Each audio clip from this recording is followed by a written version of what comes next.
This is Push Button Influence, where the world's leading influencers candidly share their exact strategies for maximizing reach, accelerating growth, and generating massive exposure, all by leveraging the power of new media.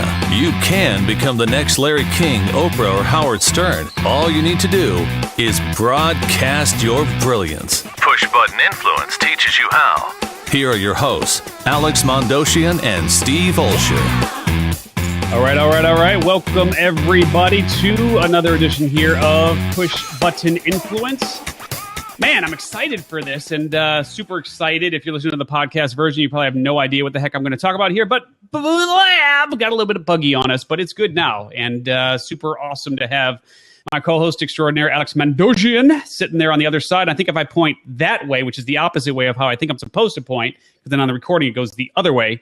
That's where. There we go. That way over there, exactly. So co-host extraordinaire, Alex Mandossian in the house, along with the super unbelievable, incredible Mr. Joel Comm. So thank you, gentlemen, for being here. Now, Joel, welcome to Push Button Influence. More adjectives. You know what? Wrinkly? Which one did you want? You gotta be more specific. Perfect. Yeah, you gotta be more specific. All right, so Joel, what we do here on Push Button Influence at the beginning of every show is we introduce a word, and Alex and I both have words, although I actually have two words today, so I kind of doubled up on it. But Alex, what is your word of the day? Well, it's the word that I know what Joel is about. I met Joel first on stage at a big seminar years and years and years ago. We've been mutual mentors with each other. We've laughed together. I would say we have done some weeping together about our own personal journeys and processes through our personal life. And also, I've always acknowledged and admired the way he has changed his personality. He's all about personality. So his character remains the same, but his personality changes in all different ways. He has sold software to big companies. He has had buttons that had the sound of farting or passing gas if you're overseas. Money! And he's also had buttons that cause money. So he's very, very full of personality. So Joel, let's go to that question. How does your personality fit in to your brand as it's changed over the years? That is a really great question, and I love that you're asking me something that I haven't been asked in 100 other, podcasts. So thank you for that. I am my brand, right? We are our brand, and I think a large part of who we are stems from our God-given passions, our talents, and the skills and abilities that we develop throughout our experiences. But our personality is kind of like the core. It's our soul. It's that thing that drives us and makes us a big part of who we are. And so for me, showing up in business and social media and all the things I do is really just about being true to myself and that personality, and not being afraid to accept that, hey, this is who I am, the good, the bad, and the ugly. And there's plenty of all of it. Accepting those things and not being afraid to take risks and put it out there and see where the dice fall. Yep. And having known you now for a few years, I know that there is more good than bad or ugly with you there, Mr. Joel Comm. So here is my word, and I cheated a little bit here, Alex, because I'm actually doing, I doubled up on it here, man. So we got two words, and if you can read it here, the words are early and adopter, which appropriately enough is exactly what we are here on this Blab platform, since it literally still says beta. Now, you are someone who has been an early adopter of technology for, you were literally on the front lines, man. If it was Normandy, you'd have holes in you. But you have literally been on the front lines for God knows how long of technology. Can you talk to how do you see this stuff before anyone else? So talk a little bit about your intuition and how intuition plays into some of the technology success that you've had, because you've gotten in pretty early on some things. Yeah, well, I mean, and actually, if we're gonna be accurate, the word is pioneer, which is the one that comes before the early adopter, the one that's not afraid to dip their toe in the water when nobody else has any idea that the thing even exists. Like we are moving right now. You're still pioneering Blab. You guys doing the show because most of the world has no idea this exists. So we're still in the pioneer phase, and I believe by the end of this year we'll have moved into early adopter. You know, for me, it's curiosity. I've always been a geek. I had a computer when I was 16 years old when the TRS-80 first came out. Wow. So I'm really dating myself here. And it was just, I was drawn to it. And I've just kind of followed that curiosity of what interests me because I think it's cool and because I want to play. I like to characterize myself as a guy with a pail and a shovel looking for a sandbox to play in. You know, what can I build here? What can I make? How can I bring value? How can I inspire? How can I have fun? And when I really, really get excited about something, that's an indicator to me that it's going to be a big thing, which is how I feel about live video. Alex, let me add just one more thing to that if I can, which is sometimes when I have that feeling, it's kind of like a gut kind of thing where like you kind of just get like this, almost like a nervousness and an excitement, that sort of thing. Do you literally get that sort of physiological response in that same way when you feel like, man, this is something I got to pursue?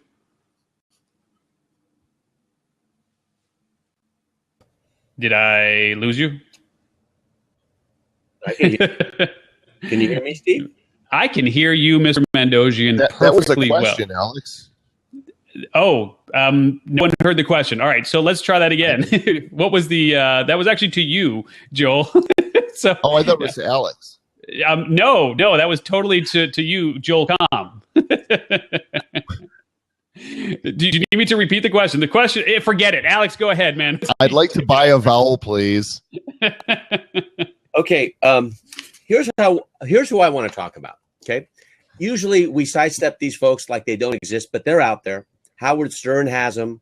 J.K. Rowling has them. Even Oprah has them. There's some folks who have more of them. If you polarize your audience, you will have a lot of them, but they're just as valuable as their opposing party. And the group I'm talking about are the haters, the people who just hate you. Now, we can call them loathers. They're the opposite of the people who love you, but they do have high value because they care so much about you. They are willing to offend you publicly and smear you publicly, and they're going out of the way and wasting their time, saying bad things about you. So how do you view those haters when they show up? Because I know they've showed up many times for you. You've talked about it on stage. Yeah, I'm trying to think of the last time I had an encounter with a hater. I think maybe I'm just oblivious to them because I try to think the best of everybody until they give me a reason not to. And if I've got some haters out there, then if I'm not aware of them, it's just because I'm oblivious. But look, Jay Bear says it, and it's just quoted here in the chat room: hug your haters. These people who come out against you, there's usually a need there. It's like, why the hostility? Why the anger? What's going on there internally? And, recognizing that it's really about them and not about you. Because most people, even the people that are your friends that think they know you, the acquaintances, don't really know you. They know the perception of who they think you are, or who the mold that they want you to fit in.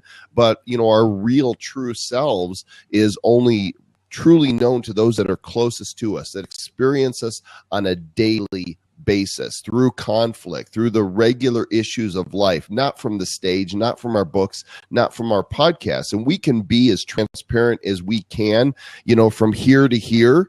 But even then, there's only so much you can really see unless you really get to know a person. So I look at that and I just kind of shrug it off and go, not my circus, not my monkey. Yeah, and I'll tell you, this is my monkey right here. I see that. Please don't show us the other monkey, Joel. Please. That's actually my word. All right, great, thank you. Just a little add-on to that. When I look at what a hater would be, or let's call them a problem child, because sometimes they are. We've had some technical issues with Blab on this episode leading into it.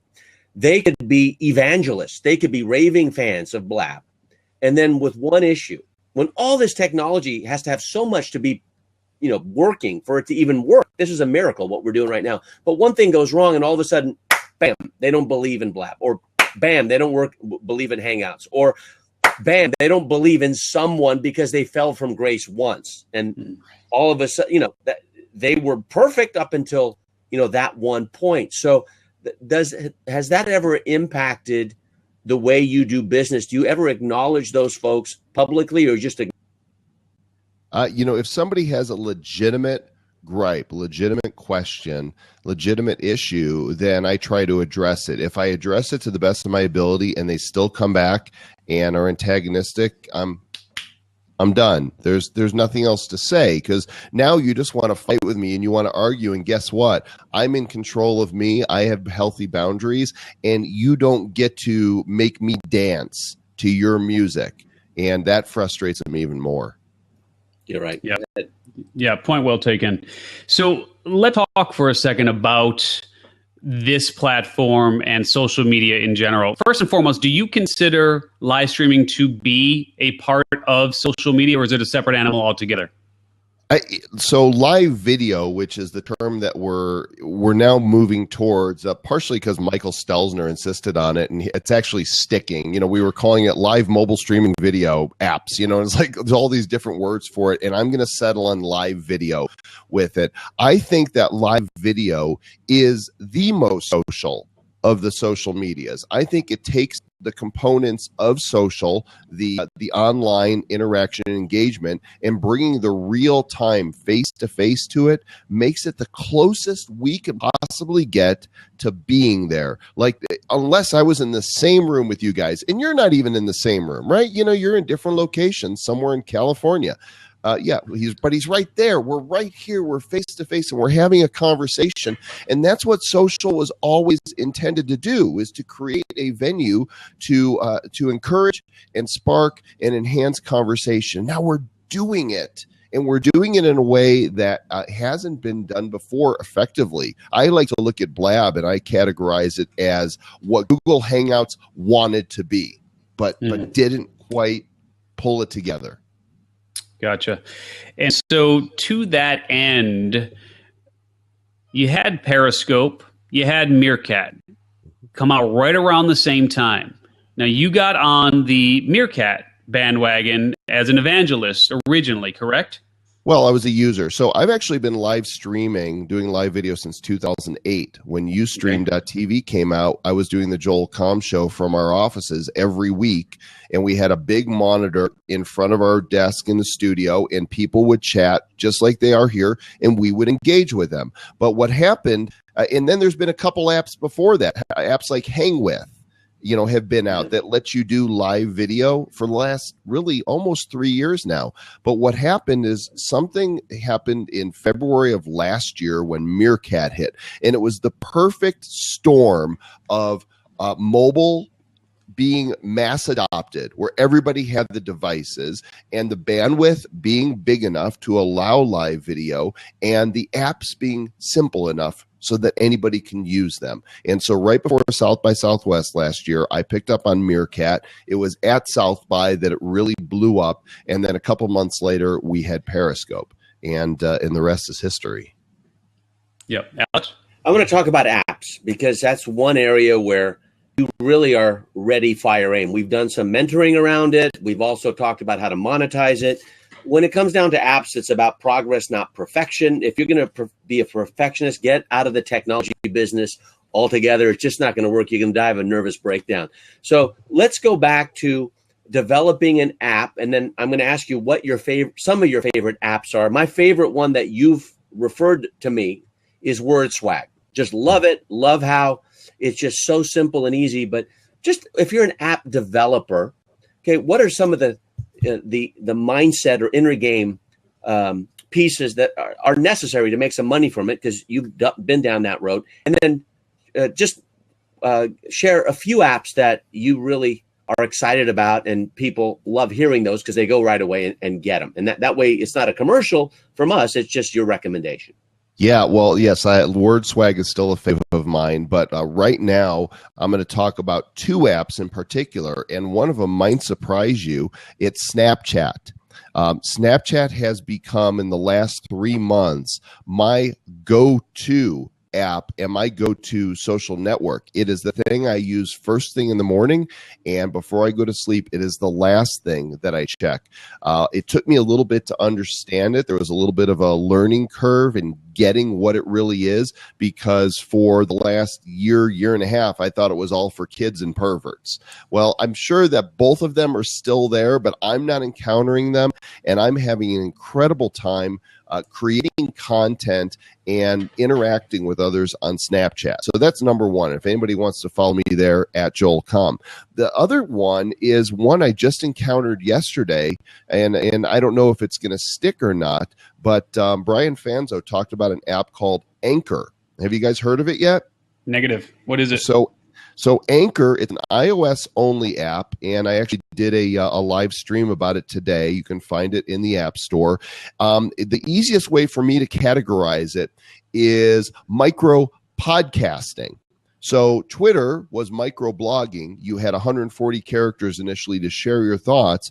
Anchor is micro audio. Really easy to use, really easy to follow people, to listen to audio clips of up to 2 minutes.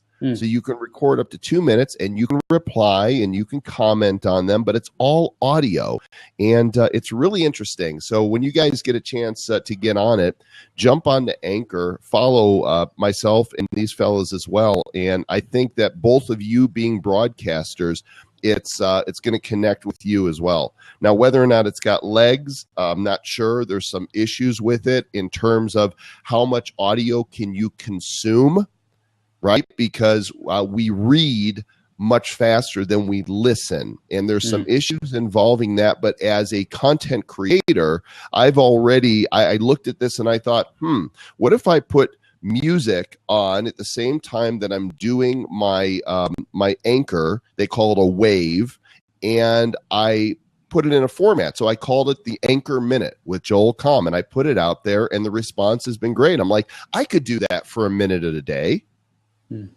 Yep. So there's very interesting. Yeah. Super cool, man. And I think it brings up a really, really good point here, which is overwhelm. I mean, there are just so many options, right? I mean, and you were on Meerkat, right? And I've seen you do Periscope. I've seen you do other things as well. I mean, you could spend all day long just trying to provide and fulfill content and requests and whatnot on all of the different media. How do you suggest that someone pick a platform or platforms and run with it? How do people make that choice? Well, for me, I've got to be interested in it. I have to like it. If I don't like it, I'm not going to use it. Listen, I know, Alex, you've been a huge proponent of Google Hangouts and have used it for many webinars, and I totally get that. It connected with you, and you were able to use it to connect with others. I never cared for it, so I don't know that I ever put on a webinar. I think I did it with others, but I stuck with GoToMeeting. But when I saw Blab, I felt like I'm home. I felt like they made this platform just for me. You guys can play here too. I'm good with it. It's a big sandbox. But when I saw it, I felt like, for me, it really connected. For me, Periscope, Meerkat really connected. And it's just where my own personal interest and curiosity lies. And if it's not fun for you, then odds are you're not going to create very compelling content or really connect with people. Then it's not for you. Don't use it. Find out what is and invest your time and efforts in that. Yeah.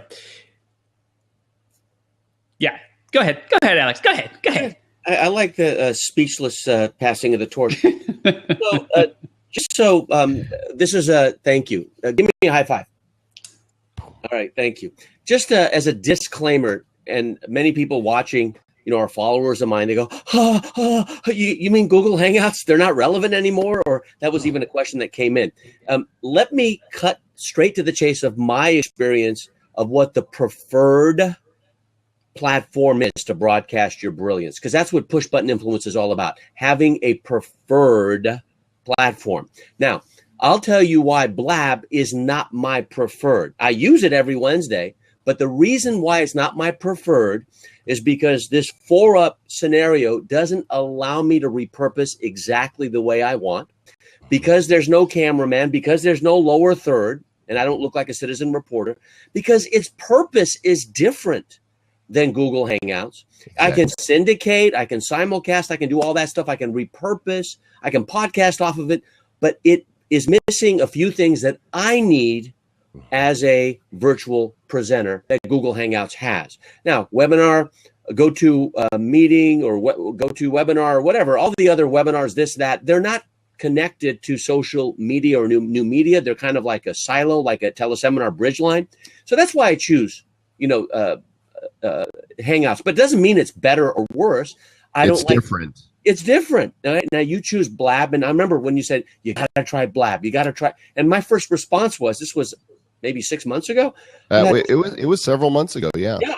And my first response was, I'm up to my ears with live, streaming and live cast and all that crap. And then I went back, and when Steve and I started talking, what you said resonated more with me, but my initial response was being firm on Google Hangouts, not because it's the best, but because it's my preferred. So the number one thing I would reach out to all of you is, don't let what we're saying sway you. What is your purpose? Joel's purpose, Blab, is really, really good. For his purpose, Word Swag is really, really good, right? For my purpose too.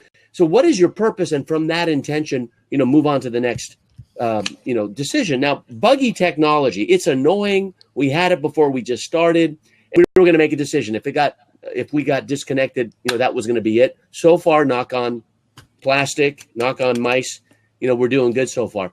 But, you're in tech, and you've been a pioneer, not just an early adopter. So how do you deal with bugs? Because it's a feature. It's just a feature of the technology. So how do you deal with it without getting? Yeah, I mean, I've been dealing with it my whole life. Whenever you're going to pioneer into new technologies, you have to expect that it's not going to work perfectly. Now, after it's been out there for some time, then yeah, we have expectations that it's going to work better. But I've had, even 21 years into having websites now, and I still have stuff go down. I still have hacks, happen, and things that are unexpected. And I used to stress about it a lot more and panic, and my site's down, I'm losing money. Now I'm like, let me know when you got that fixed, because it's not worth it. It's just not. So understand that this is complicated stuff, right? The fact that we're able to do this right now, I have great admiration for Furkan and his team of developers over there that even can make this happen. I'm going to sit here and go, what's wrong with you guys? Fix this. No, I couldn't. You could give me centuries to figure out how to do this, and the only way I'd figure it out is to pay somebody. I could never do this. So I've just learned to be patient. And plus, the older I get, the less I sweat the small stuff, and it's pretty much all small stuff. There's a book, it's some sort of title about small stuff. That's brilliant there, Joel. Nice. So question here is, as we look at these various platforms, one of the beautiful things of technology catching up with our desire to broadcast is that the barriers to entry have been, pretty much eliminated. Anyone can have their own show, which is awesome for broadcasting your brilliance. It's a double-edged sword, because now anyone can broadcast whatever they want whenever they want it, right? So can you speak a little bit to how people can think about content so that they're creating content that people actually want to consume and engage in? Because like Alex says, I mean, really, to broadcast your brilliance, you need a mouth and a microphone. and most everybody's got the former. Most people now have the latter. So can you talk about content as it relates to everyone now being able to get in the game? And we need to get you one of these. They're $50 at Amazon. It's an ATR 2100. Oh, there you go. I just saw your headset on your earbuds. That's why. You're good. All good. Sounds good, doesn't it? So, for me, content comes excellent. Content comes in three forms. There's always three things I aspire to do when I am speaking from the platform, on a podcast, writing, whatever. And it could be any variation of these. To educate, I want to teach people something. I want to drop some knowledge. Here's something you can use and apply. I want to inspire, because I believe that you have to touch emotionally, you have to touch the heart before anybody's going to even remember what you put into their head. And thirdly, and perhaps most importantly, I want to entertain. And it's not like I want to, get up my tap dancing shoes and, and do a magic trick. It's like I just want to have fun doing what I'm doing, because if I'm going to have fun, then I know that people are going to be engaged and consume the content. So I think whatever it is you're going to do, for some people, it's just entertainment. There's people, Yo Pickles runs Blab. Blab's Got Talent, and it's all about people coming on and singing and doing their, talent act. Pure entertainment, pure fun. There's others that come on and they do inspirational and motivational blabs. And there's others that come on and it's purely knowledge. Mine is a mishmash, but whatever your thing is, make sure you're delivering in one of those forms. And it's unfortunate that the entertainment option lends itself also to the TMZ type of content. And we've actually seen some of that here on Blab. And I'm not going to name his name, but somebody who shouldn't be getting attention is getting a crap ton of attention, probably responsible for breaking Blab a lot of times because of the mentality of the voyeuristic mentality that we have, just in our culture. But I think that's an answer to your question. Yeah. Yeah. Let's go to content too. For me, content, changes the way people think, feel, and do things on the topic that we're speaking of. And a TED speech, those great jaw-dropping, inspiring speeches, they change the way people think and feel. But the challenge I have with a TED speech, and I was on the steering committee for here in TEDx in Marin, they don't change the way people do things. They don't have a call to action. Whereas in direct response and in internet marketing, we change the way people do certain things. So the question to you, Joel, because I've seen you do it a lot, how personal should you get with your tribe so that you get them to change the way they think, feel, and do certain things just to get to their heart? I've seen you go all over. You've seen me do it as well. But how personal is personal where there's a border and you're not willing to go any further? Yeah, I think personal is real important. There's nothing to hide, right? I feel like when people see that you're transparent and you're authentic and this is who you really are, they go, okay, this guy has done this, and this, and yet he comes off like, a family member or a neighbor that I can totally relate to. And that gives them inspiration, motivation. Is basically my approach is, hey, I'm a goof, and if I can do this, you can do this too. However, I think personal boundaries are also very healthy. And, in our, we have certain circles of relationship levels, right? The inner circle, the people that are closest to you, your family, your spouse, your kids, they're going to know all the stuff, right? And they get to come into places that others do not. And then you've got your close friends, and then you've got your associates, and then you've got the public. And so there's things, about my personal life that you'll never see me posting on social media, because I'm posting to an entire audience of all this group of people. I go public with my posts, and I like to have a certain degree of control over saying, this is mine. For example, last fall, I took 18 days offline. I unplugged completely. No email except for an address that my VA forwarded only important emails to me, which is read between the lines, those that concern money. And I unplugged from Facebook. I unplugged from Twitter. I did no live streams. I did nothing. I went somewhere by myself. I disappeared for 18 days, told nobody where I was going, only a few close friends. To this day, only a few people know where I went and what I did. And that's, to me, that's special because that's mine. You don't get that. And I think everybody should have that space. Yeah, awesome. All right. If you're just joining us here live on Blab, welcome, as we are talking to the one and only Joel Comm here on Push Button Influence. If you are listening to the podcast version, join us every Wednesday at 4 p.m. Pacific, because one of the beautiful things about joining us live on Blab.im is that you get to ask your questions and get feedback on topics and things that are important to you. So that is what we are going to encourage those that are here right now to begin thinking about, which are their questions.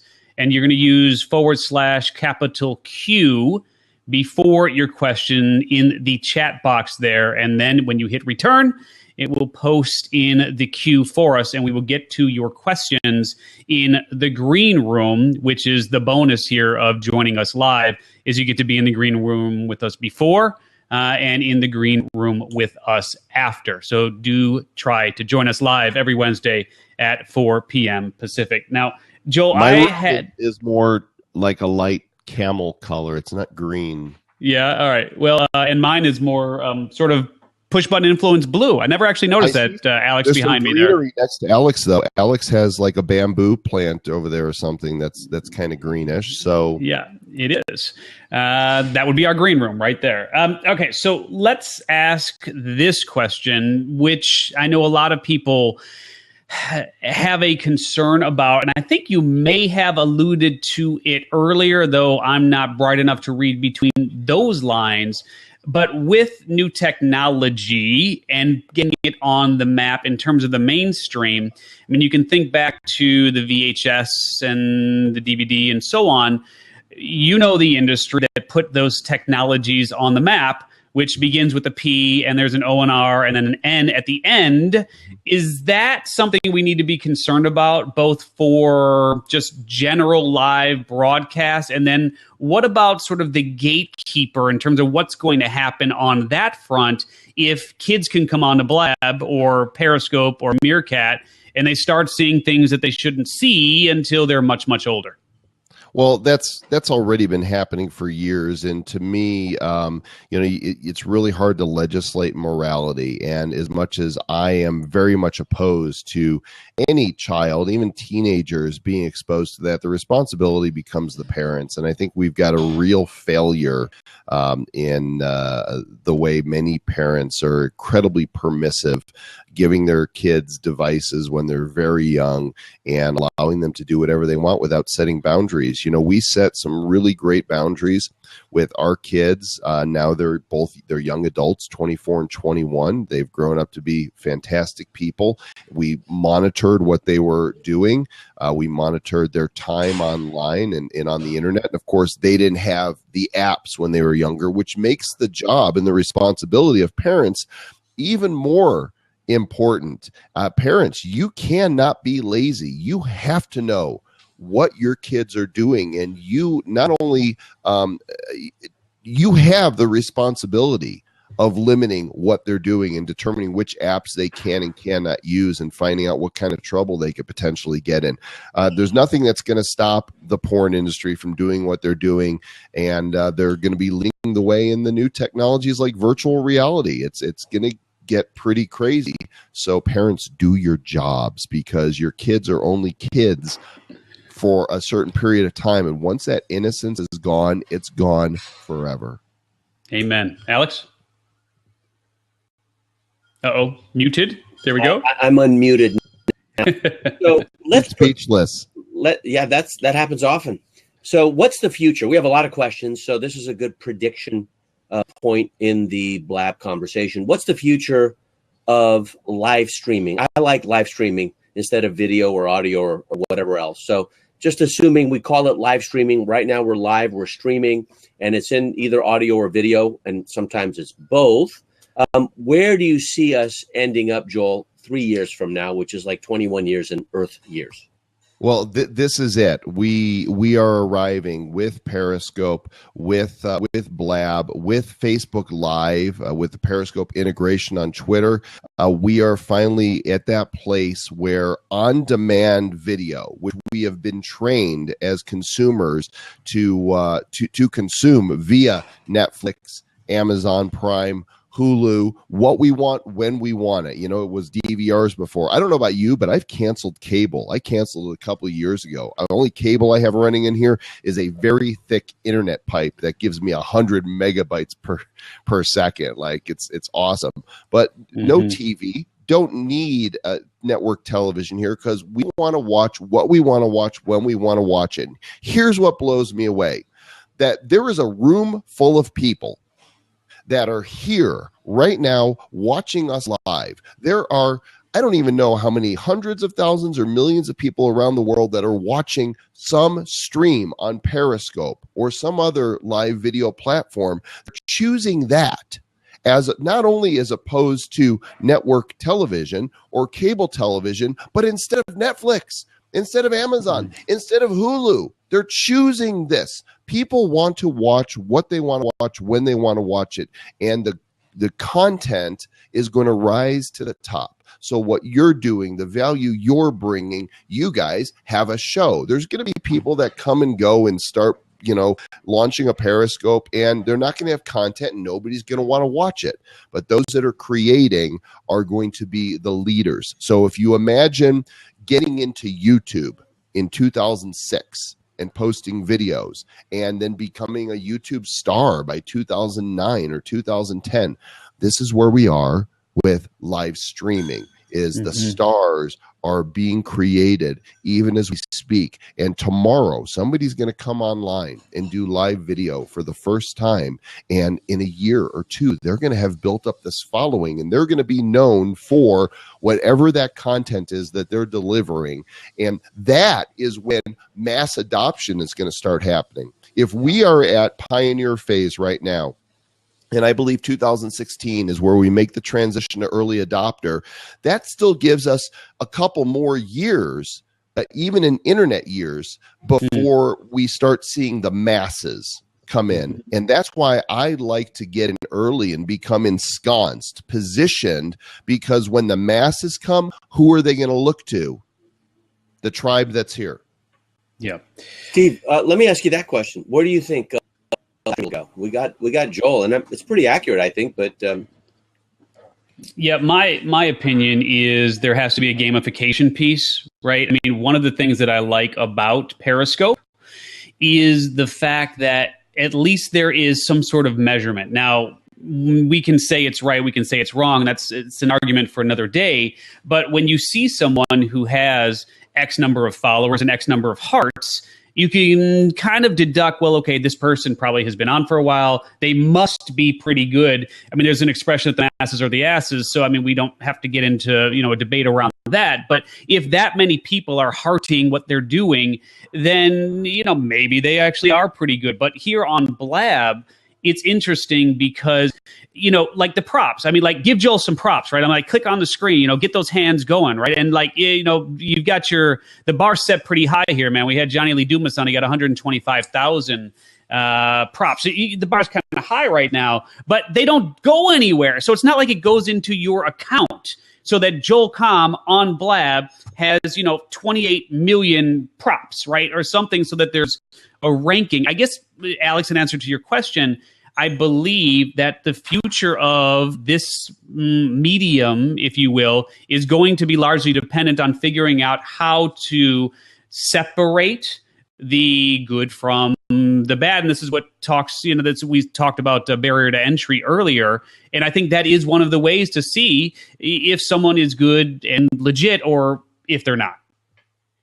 I think Joel remembers Instant Video Generator. Before YouTube, we were on video through the net, thanks to the genius of Rick Raditz. And of course, Armin Morin was the third partner.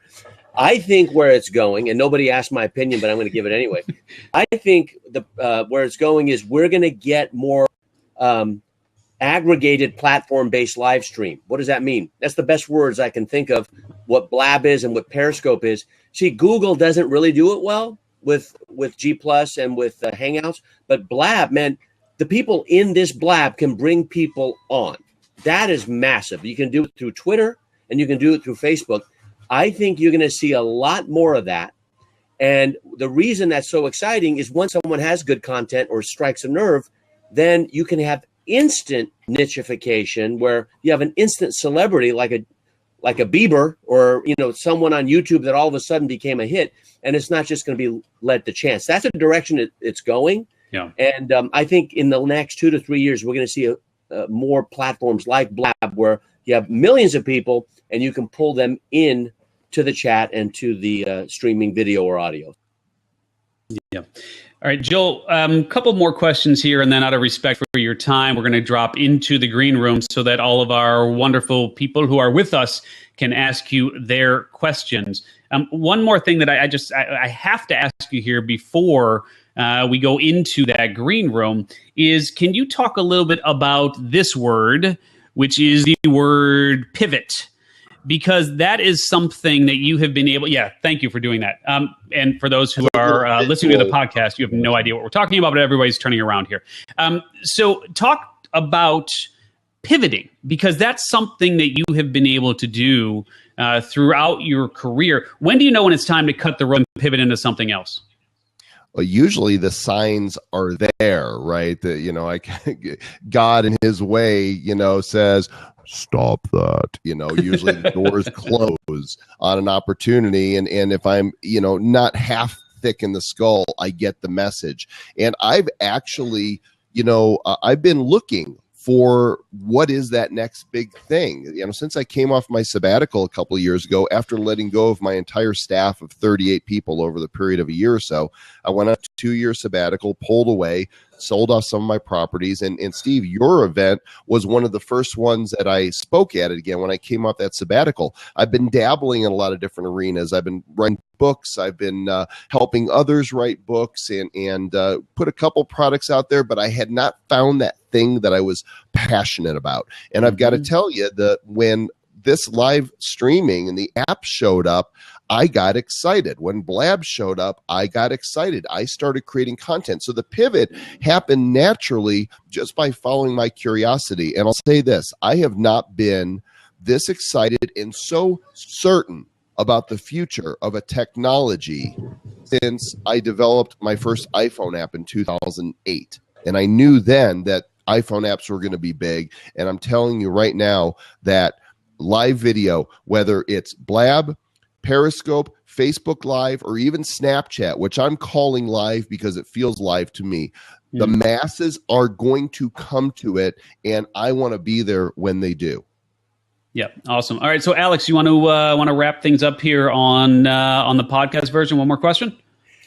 Yeah, the question is, you've reinvented yourself several times, Joel. What direction are you physically going with business, and what's going to be Joel's brand in 2016 and beyond?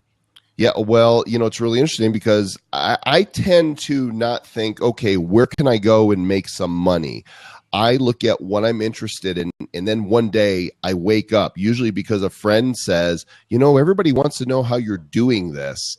Can you share it with us? It's what happened with AdSense. It's what happened with apps. It's what happened with selling websites. It's what happened with, producing video.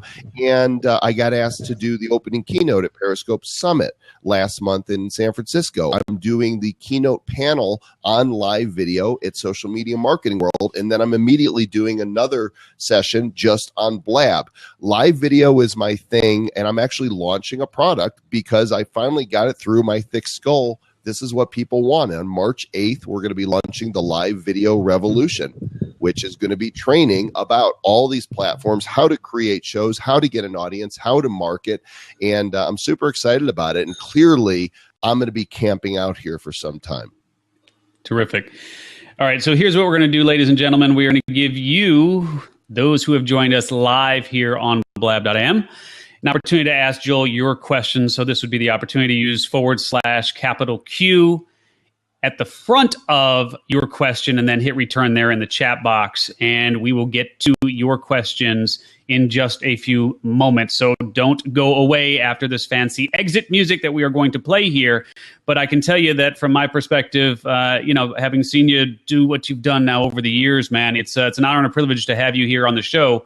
knowing how busy you are. So join us every Wednesday at 4 p.m. Pacific. Next week, we've got Ocean Robbins. If you don't know Ocean, check out the Food Revolution. He's doing some pretty amazing things there. We've got James Schramko coming up, as well as many, many others here on Push Button Influence. So Alex Mandossian, my co-host extraordinaire. Awesome, awesome, awesome. I am Steve Olsher, and for Joel Comm, we will talk to you guys next time on Push Button Influence. You just learned how to broadcast your brilliance. Tune in live to Blab.im, Wednesdays at 4 p.m. Pacific, as the world's leading influencers share their proven strategies for leveraging the power of new media. For more information about your hosts, Alex Mandossian and Steve Olsher, to claim your free surprise gift and to access every episode of Push Button Influence, visit pushbuttoninfluence.com.